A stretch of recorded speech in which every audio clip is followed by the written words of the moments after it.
¿Qué tal? ¿Cómo están amigos y amigas de esta comunidad? Como siempre un gusto, como siempre un placer. Diferentes temas nos llevan a buscar a nuestros invitados del día de hoy. Y uno de ellos, por supuesto, el caso de Margot Glantz, quien se presentó en la Facultad de Filosofía y Letras de la Universidad Nacional Autónoma de México, quien fue interrumpida en su discurso y recibió el apoyo de personajes muy particulares de la UNAM, como Ciro Murayama y otros. Vamos a hablar precisamente de esta protesta que se llevó a cabo durante el discurso de esta escritora, por qué razón, a qué viene precisamente la interrupción como tal, porque bueno, muchas de las cosas que se comentaron por parte sobre todo de este tipo de personajes, el caso concreto de Murayama y de otros integrantes de la máxima casa de estudios, pues sinceramente están un poco disociados de una realidad. Pero vamos a platicar sobre ello. Vamos a hablar también el caso de Eric Flores, este legislador por parte de Morena, quien agarró la Cámara de Diputados literalmente como iglesia para hacer pronunciamientos a favor de su fe, pero sobre todo justificó el derecho de Israel a defenderse en el marco del genocidio palestino. Y también hay un tercer tema que queremos tocar con nuestros invitados del día de hoy y que tiene que ver precisamente con todo este entorno que está viviendo en los Estados Unidos en cuestión de las universidades. Pero vamos a ir poco a poco. Yo de entrada quiero agradecerles puntualmente, por supuesto, a Enrique Rachsenberg de la Facultad de Economía de la UNAM que esté con nosotros. Enrique, ¿qué tal? Muy buenas tardes. Hola, buenas tardes, Jesús.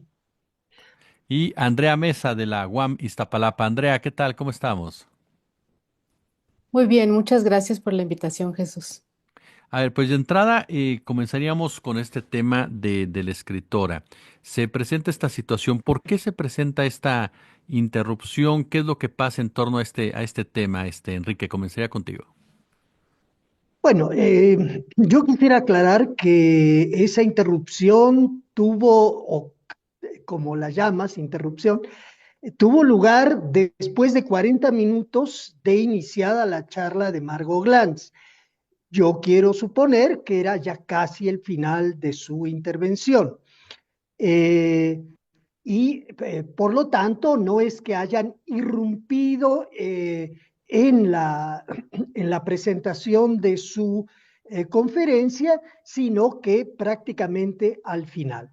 Bueno, ¿en qué contexto se da esto? Se da en el contexto de una serie bastante larga de retweets de esta afamada escritora y universitaria, donde expresa o reproduce un sentimiento, un discurso totalmente islamofóbico, eh, y sobre todo en el contexto de del genocidio de la población palestina, tanto en Gaza como en Cisjordania.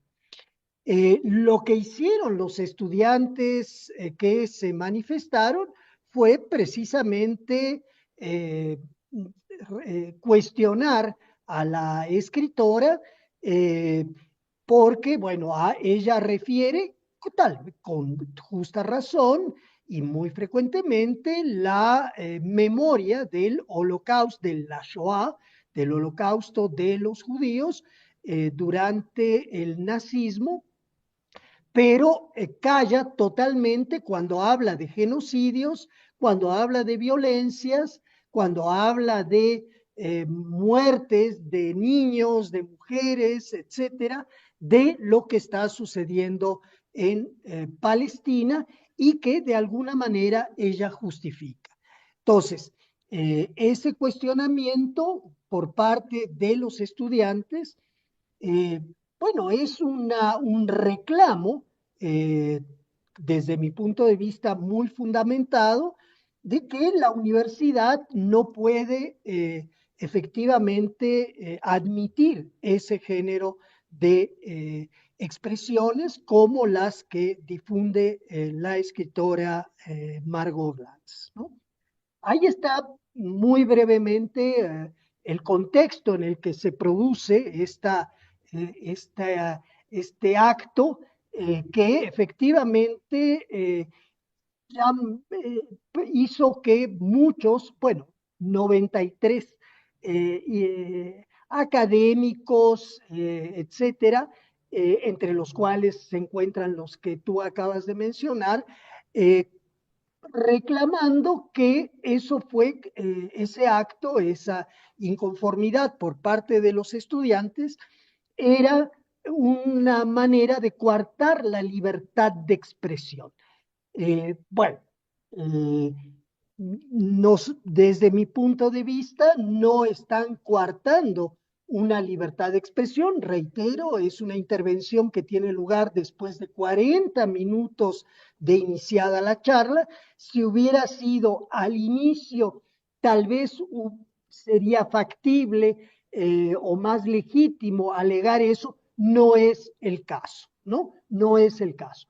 Por lo demás, estas 93 personas que eh, firmaron ese desplegado, eh, este documento, jamás se han pronunciado en torno al genocidio, ¿no? En torno al genocidio que, entre otros, nuestro colectivo, Académicos con Palestina contra el genocidio, eh, intentamos que la Universidad Nacional eh, tomara una actitud mucho más firme respecto a lo que está sucediendo en Palestina.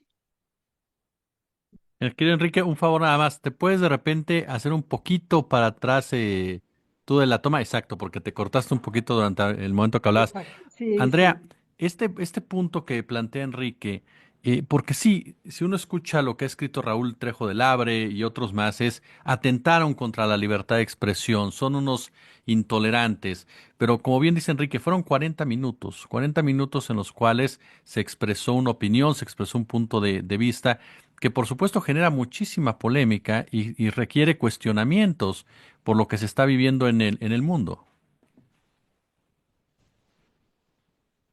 Sí, yo creo que también es importante pensar en términos de lo que es el poder y el poder de una voz intelectual tan, pues tan arraigada como es la de Margot Glantz. Ella es una escritora que ha tenido pues poder e influencia también en el ámbito literario y académico, y a mí me parece pues importante contrarrestar, digamos, el poder de una voz tan importante en la literatura, pero que se expresa de forma acrítica, que está apoyando un genocidio, que sobre todo lo que a mí me llama la atención de los retweets de Margot Glantz es también cómo apoya un discurso islamófobo que está muy cuestionado en varias academias a nivel mundial, pero que ella, digamos, pues enfatiza, ¿no? Con sus tweets. Son actos que llevan al otreamiento de un pueblo que está siendo genocidado y lleva al racismo, ¿no? De esta población. Entonces yo creo que sí es muy pertinente a estas voces de poder, pues cuestionarlas, también interrumpirlas, y eso es parte, me parece, de la dinámica también pues, que tienen las universidades. Yo quería comentar, pues sí, que es importante hacer estos actos porque la obra de Glantz, por ejemplo, pues ha ahondado mucho sobre el tema de la memoria y del rescate de la memoria. Sin embargo, las acciones, ¿no? que ha llevado a cabo lo que tienen como consecuencia es el borramiento de la memoria de otros pueblos. Y esto también me parece importante decirlo, y a mí me extraña también el apoyo de ciertos académicos, porque yo creo que como académicos también conocemos el valor de la historiografía, por ejemplo, de todo el conocimiento en torno a la Palestina histórica, el conocimiento en torno al conflicto, y son cuestiones de las cuales se escribe en las universidades. Entonces, tener a alguien que borra toda, no solamente la memoria del otro, sino también una producción académica en la universidad que está pisando, me parece grave y me parece importante pues contrarrestarlo, ¿no? Estas voces y no es un atentado a la libertad de expresión, al contrario, es una dinámica natural de una universidad, sobre todo del tamaño de la UNAM. Porque hay un momento en el cual quieren normalizar el tema, Enrique. Hablamos de un genocidio y sin embargo lo quieren, no sé si decirle legitimar, pero con su propia indiferencia o con su propia indolencia, lo estás normalizando de cierta manera y estás justificando los actos que se están llevando en contra de una población. Mira, yo creo que el término adecuado es justificación. Eh, Ahí hay una de las grandes mentiras que se han construido eh, desde hace tiempo, pero que ahora se han agudizado por parte de la llamada Hasbara, es decir, de todo el andamiaje publicitario del Estado de Israel y que consiste en que lo que está sucediendo en la franja de Gaza particularmente es una defensa, es una acción de defensa frente a las agresiones de los palestinos y particularmente del grupo Hamas.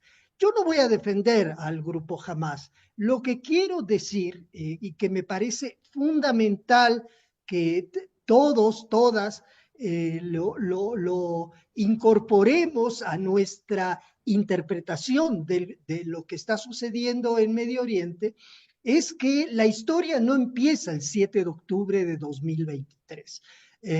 Esta historia empieza mucho antes y por lo menos a mediados del siglo XX o a partir de 1948, cuando se funda el Estado de Israel, que va a implicar el desalojo, el destierro de una enorme parte de la población palestina asentada en ese territorio durante siglos y siglos.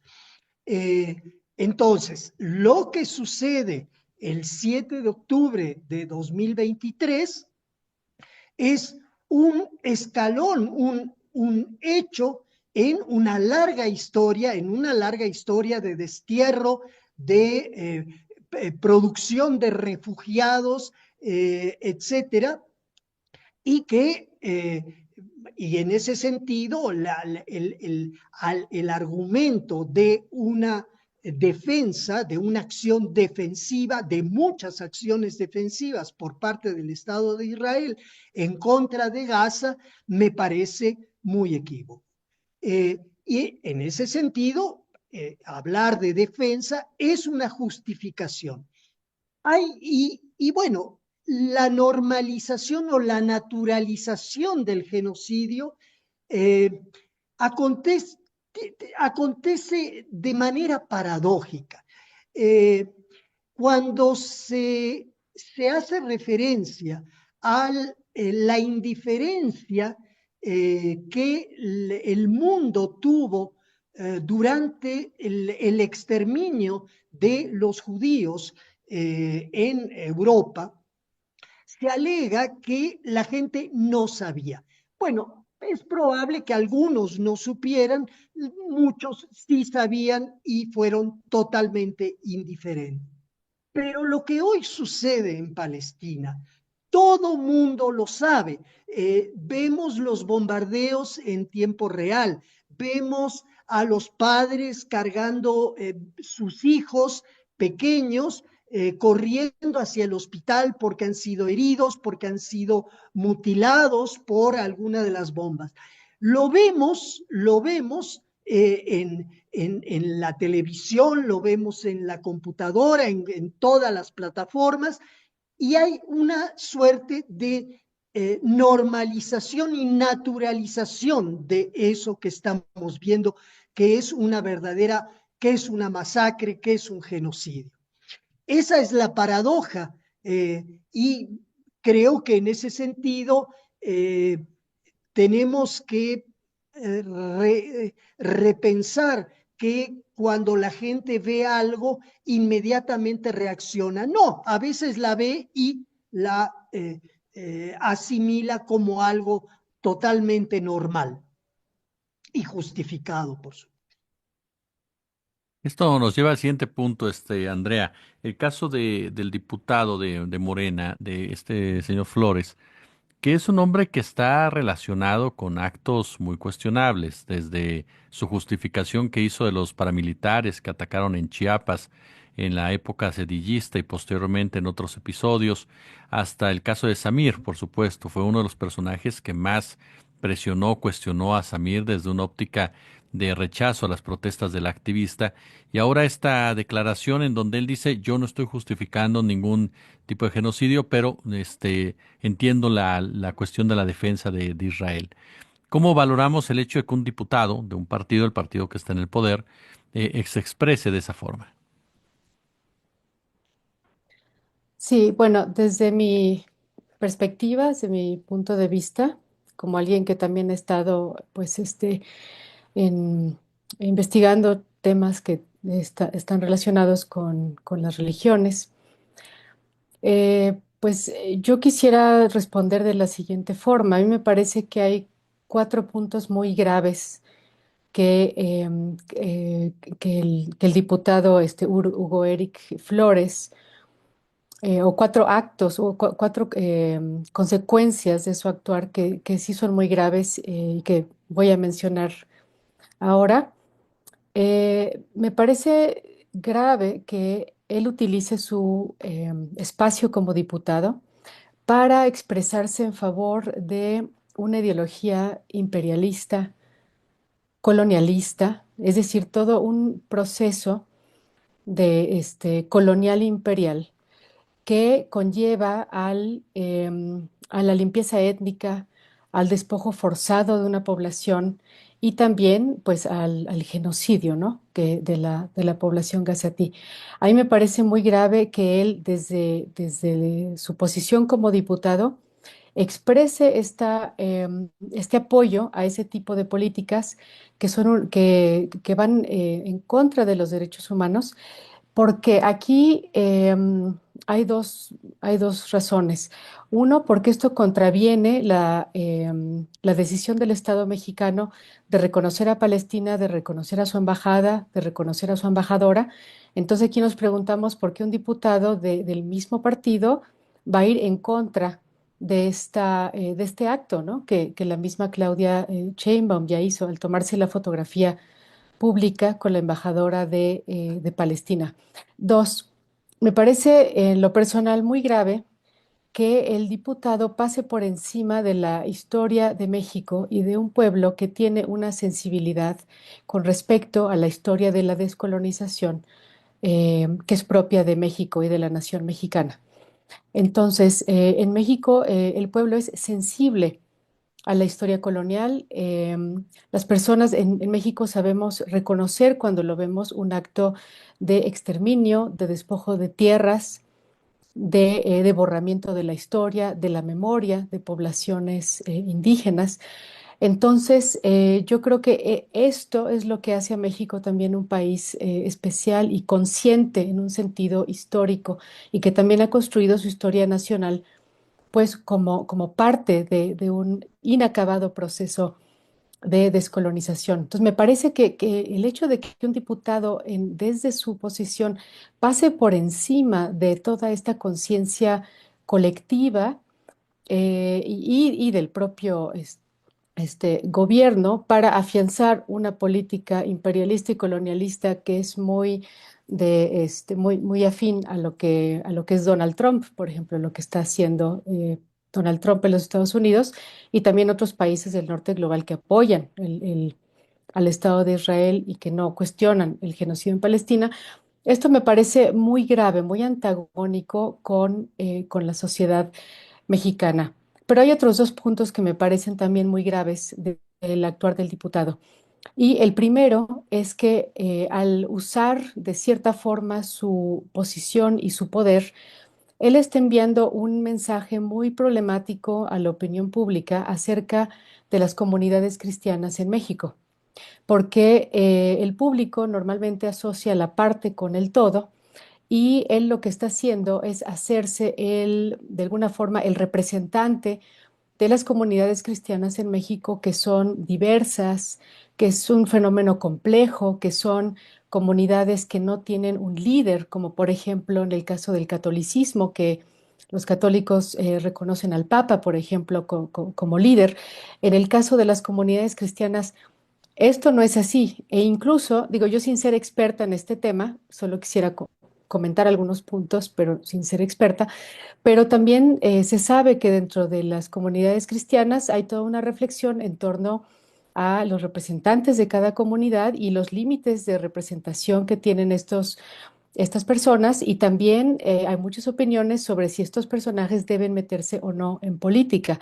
Entonces, algo tan complejo como es, digamos, las comunidades cristianas en México, él lo está simplificando al de pronto volverse una especie de portavoz de las comunidades, lo cual es un abuso a las comunidades y a la representación, digamos, de estas comunidades, sobre todo porque em, hay diferencia de opiniones en muchos temas, y al él decir, bueno, pues yo soy cristiano, convoco a la marcha, una marcha que además parece que lleva mucho tiempo y que no es de él tampoco.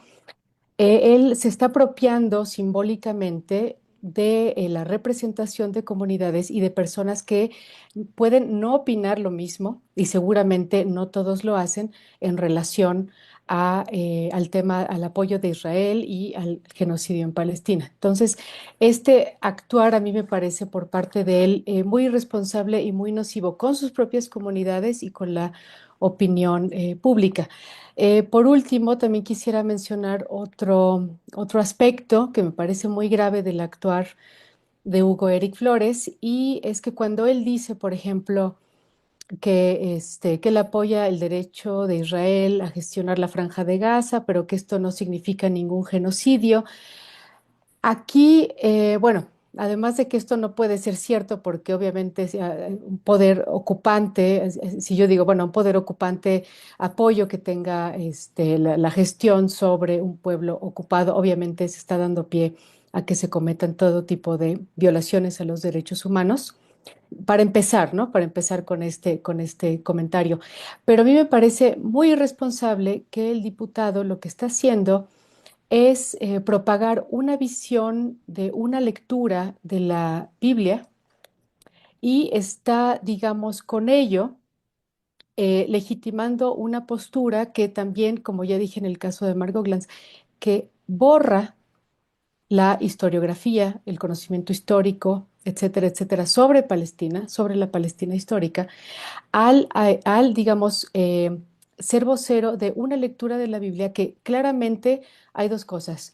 Uno, como ya lo señaló la académica israelí Nurit Elhanan, en el caso de Israel, uno está utilizando la Biblia como documento histórico, lo cual contraviene completamente lo que se ha hecho en materia académica, en materia de ciencia, lo que es, digamos, la disciplina de la historia. Y también el diputado confunde a las personas con esta cuestión, porque confunde el Israel de la Biblia con el Estado-nación de Israel, que es un fenómeno moderno. Entonces, al no separar los fenómenos, al ponerlos como algo en conjunto, él está pasando por encima de todo un conocimiento académico, científico, y nosotros como académicos obviamente nos damos cuenta de la gravedad de eso. ¿Por qué? Porque lo está haciendo desde un espacio de poder político, y esto también se difunde en la opinión pública, que es al parecer lo que él quiere, ¿no? O sea, dar este mensaje de veracidad de una única lectura de la Biblia, y esta lectura de la Biblia se parecería pues a lo que es o más bien es parte del sionismo cristiano, que es lo que representa Donald Trump. Claro. Entonces, bueno, yo quisiera empezar por solamente mencionar esos 4 puntos Mm, que me parecen muy graves por parte del diputado. Yo mm. quiero agradecerles a ambos el tiempo que nos han prestado de Académicas por Palestina. Mi querido Enrique, muchas gracias por esta plática. No, al contrario, soy yo el quien te agradece. ¿Podría agregar algo? Adelante, adelante. Mira, es de alguna manera enfatizar algunas cuestiones que Andrea acaba de exponer muy claramente, eh, y son las siguientes. La primera tiene que ver con, efectivamente, la construcción del Estado moderno mexicano. eh, Se logró a través de una guerra, y de todas las guerras del siglo XIX, guerras contra intervenciones extranjeras, guerras civiles, etcétera, la guerra de reforma fue la más cruenta, la que dejó un saldo más doloroso desde muchos puntos de vista, económico, social, etcétera, pero que fue necesaria para poder librarse de esa herencia colonial, como lo mencionaba Andrea.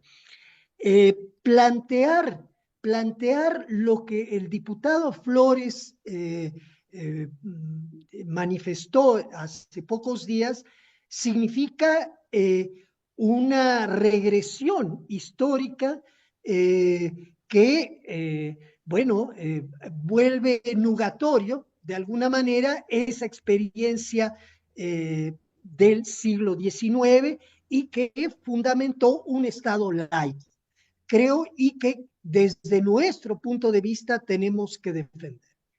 La segunda cuestión tiene que ver con efectivamente ese uso permanente, y ahí hay otra de las construcciones engañosas de la Hasbara, de justificar las acciones del Estado de Israel con base en el texto bíblico.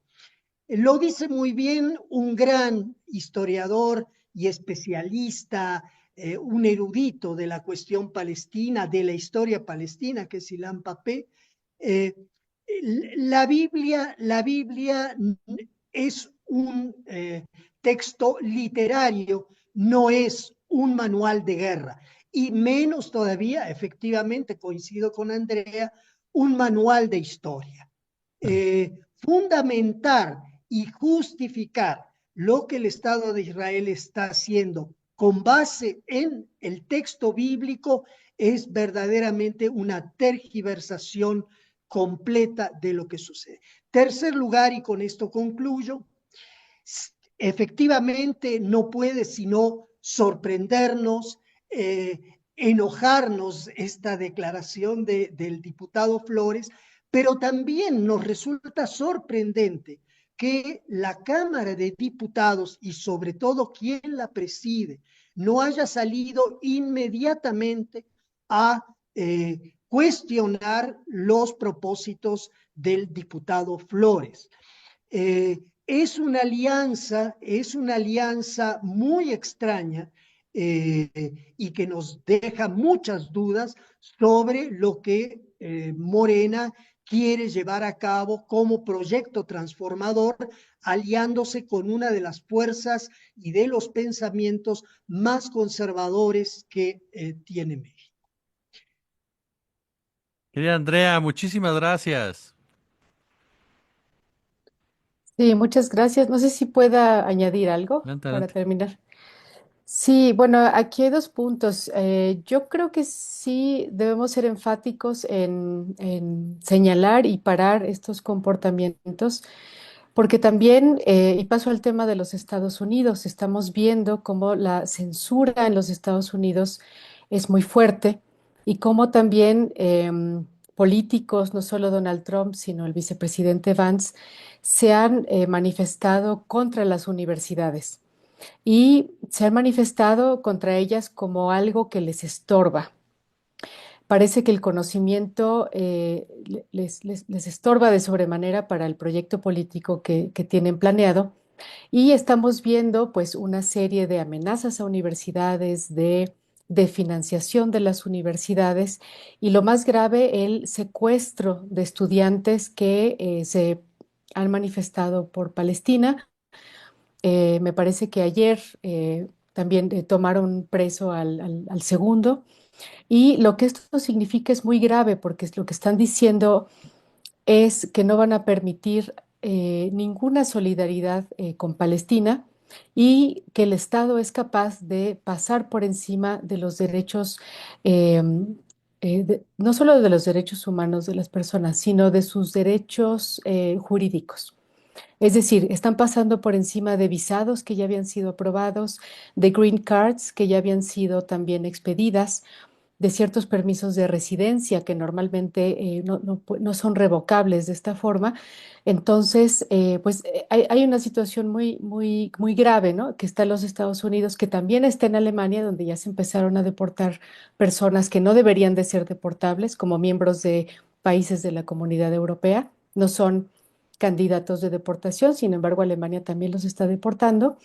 Esto con una censura también al conocimiento académico. Entonces yo creo que como académicos sí nos debemos de preocupar y parar en seco estas iniciativas que claramente expresan que les estorba no solo el conocimiento académico, sino también la solidaridad que muestran los académicos y los estudiantes con los pueblos oprimidos.